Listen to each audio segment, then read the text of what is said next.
Our deep dive today is into online gambling or online gaming and a potentially huge pot of money that state and even federal officials are itching to get their hands on. Beginning today, New Jersey will hold a 5-day test run for online gambling. The statewide rollout begins Tuesday when several Atlantic City casinos launch online versions of their table games and slots, making New Jersey the third state in the country to legalize internet gambling. Governor Chris Christie predicts a windfall for the state, and with good reason. New Jersey is planning to tax the revenue from games at 15%. According to Christie's administration, that could bring in $160 million in tax revenue in the first fiscal year alone. For other states, the total is smaller, but still significant. In Delaware, where online gambling went live a few weeks ago, tax rates vary depending on the game, but revenues for the first fiscal year are expected to be around $5 million. In Nevada, online gaming was launched in April, but it's confined to just online poker and is run by only a handful of operators. Gross revenue is taxed at 6.75%, same as casinos. Estimates for state profits start at $3 million a year. On the federal level, at least 2 bills have been introduced to legalize online gaming. One would force operators to hand over 12 cents of every dollar they get from players, 4 cents from the feds, and 8 for the states. It's quite a shift from just a few years ago when online gambling was illegal in America. The big exception, horse racing, which up until 2011 was the only option for online wagers. Then in December of that year, the Justice Department opened up a giant loophole, issuing an opinion that essentially said the law only applied to sports betting, not online casino or poker games. But not everyone wants online gambling to spread. And believe it or not, one of the loudest voices is coming from an unlikely source, billionaire casino magnate Sheldon Adelson. Adelson, who used part of his $28 billion bank account to keep Newt Gingrich alive in the 2012 primary, says this is his new passion. Despite making millions off of his own casinos, Adelson says online gambling is a danger to society, particularly to young people. But if you're looking for an ulterior motive, here it is. Morgan Stanley estimates that online gambling could be a $9 billion business by 2020. That's more than Vegas and Atlantic City combined. Nevertheless, Adelson insists the impact on his businesses would be limited and that he's only looking out for the good of the country. Well, with me now are 3 national co-chairs that Adelson has hired for his coalition to stop internet.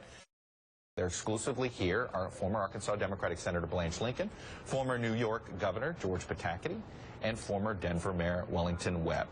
Governor, I want to start with you because this issue of looking for new resources of tax revenue for state governors is something that has made me assume that online gaming, sports gaming too, it's inevitable that it's coming. Why let these dollars go overseas?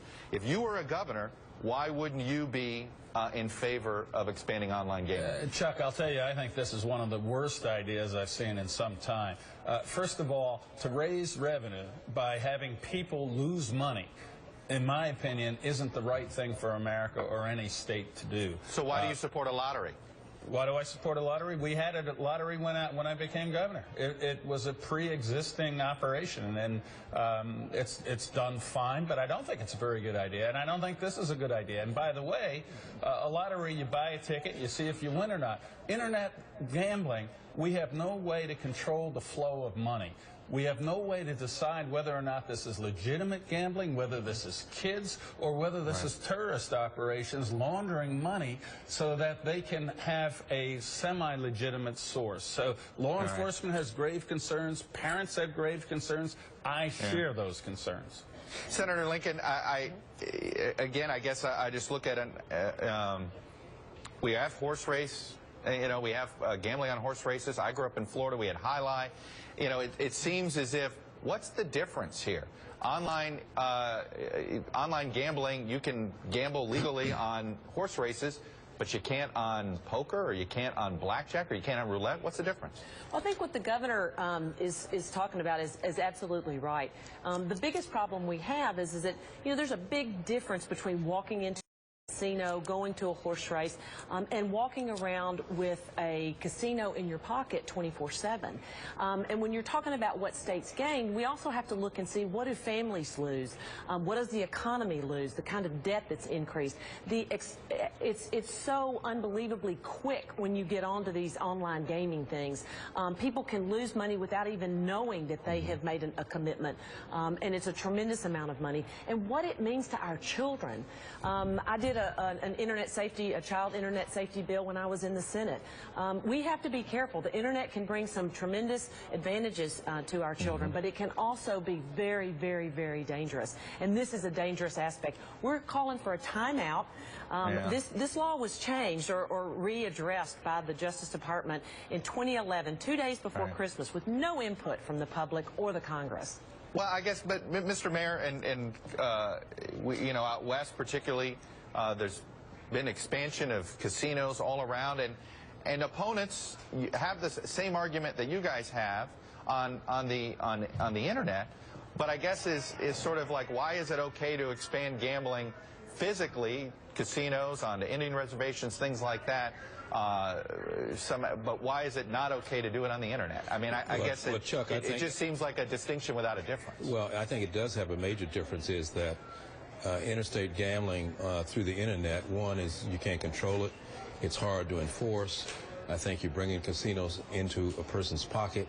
You have kids, you have anyone that has access to it.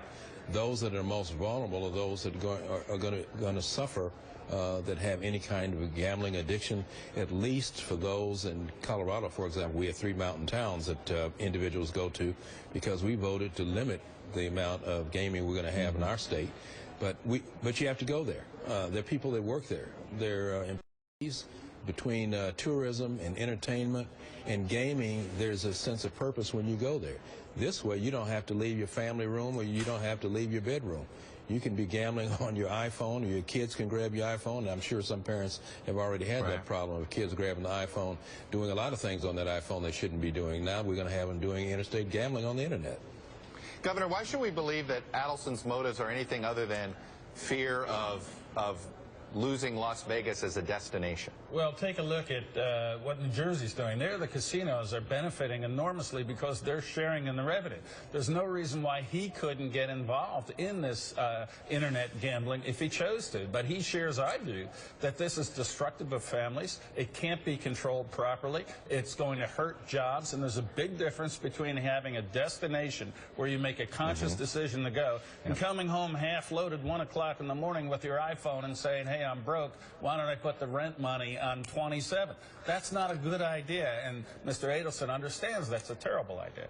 Well, but Senator Lincoln, I guess I would go back. There's Keno online. There's all these other gambling online. There's a bunch of offshore things that can be done here. This toothpaste appears to be out of the tube. Well, I think that the key here and what we're asking for is that we put the genie back in the bottle as quickly as we can, take the time out, and give Congress and the public an opportunity to figure out, can we do this safely? I mean, the FBI has written to Congress and said that there's so many risks involved here. You had 48 out of 50 attorney generals in 2006 write a letter to say that they didn't want to see internet gambling. There's just too much of it that we can't get our arms around. And it's going to be a real problem. And just as the governor says, I mean, when families see the devastation, the debt that's going to be created, a totally different direction than we need to see our economy and our families going. Well, I guess, Mr. Mayor, we could say that about all gambling and all gaming enterprises.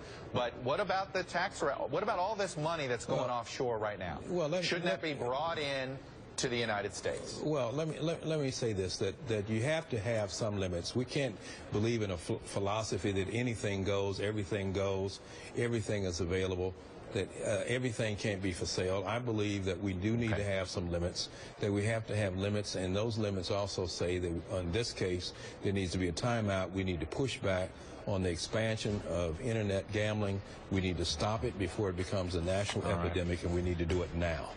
Wellington Webb, Blanche Lincoln, George Pataki, thank you for all doing this together. It'll be interesting. We'll be following this debate. I appreciate your time. Up next.